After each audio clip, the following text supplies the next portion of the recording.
Je vais vous montrer comment utiliser l'outil de sélection, rectangle de sélection dans Photoshop.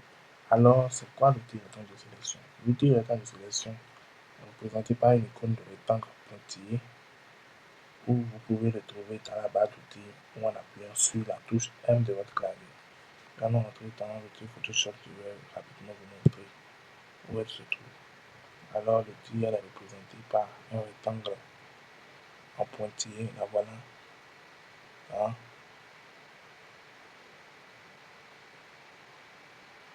La voilà dans la barre d'outils de Photoshop. Et qu'est-ce que cet outil nous permet de faire ou comment utiliser cet outil-là?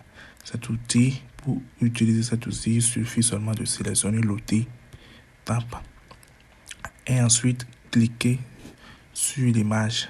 Cliquez, glisser. Cliquez, glisser. Il faut cliquer, glisser sur l'image. Comme ceci. Vous cliquez, vous glissez sur l'image. Vous cliquez, vous glissez sur l'image. Et vous ajustez la sélection en utilisant les pointillés de redimensionnement. C'est-à-dire les traits qui sont là. Voilà. Vous ajustez ça. Si c'est ce rectangle-là, je veux sélectionner. Je fais comme ça, j'ajuste à la taille du rectangle-là. Et je la sélectionne. Maintenant, pour la sélectionner ou la déplacer, on peut faire l'outil fait comme ça. On la coupe, on la déplace et tout. C'est ce que vous avez compris. Ok, bon. On revient sur notre outil. Il y a aussi d'autres options que je voulais vous montrer.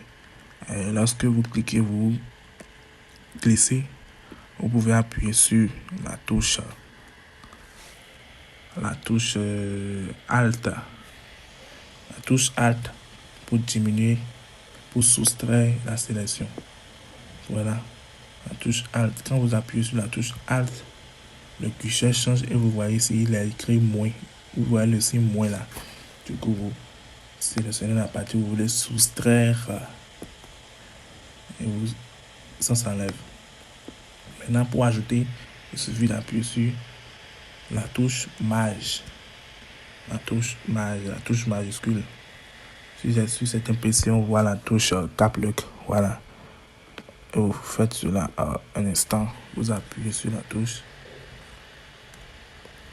La touche Shift au lieu de Maj.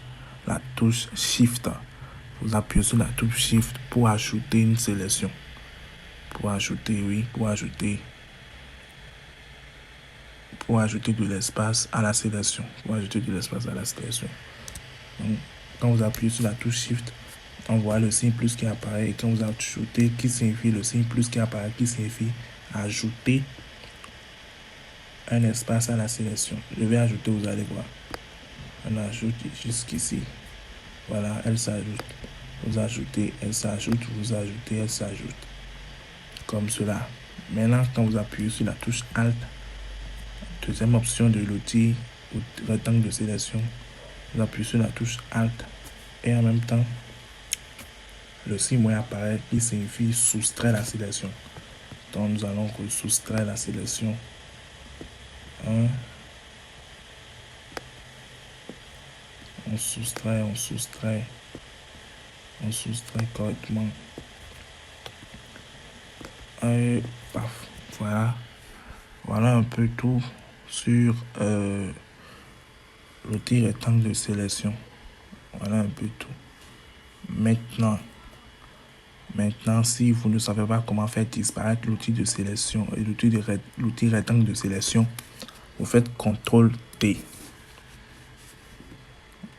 et elle disparaît. Voilà l'outil. Et vous voulez la faire disparaître, vous faites CTRL-T. L'outil là, vous faites la touche CTRL plus T et elle disparaît. Alors voilà un peu tout sur l'outil rectangle de sélection. L'outil rectangle de sélection est simple à utiliser et elle peut vous aider du moins à sélectionner des zones précises dans vos images et dans vos visuels et tout. Donc voilà un peu ce que l'outil rectangle de sélection nous permet de faire. Merci de regarder et si c'est la première fois que tu regardes cette chaîne, je t'invite à t'abonner, à liker Et on se dit à la prochaine pour de nouvelles vidéos.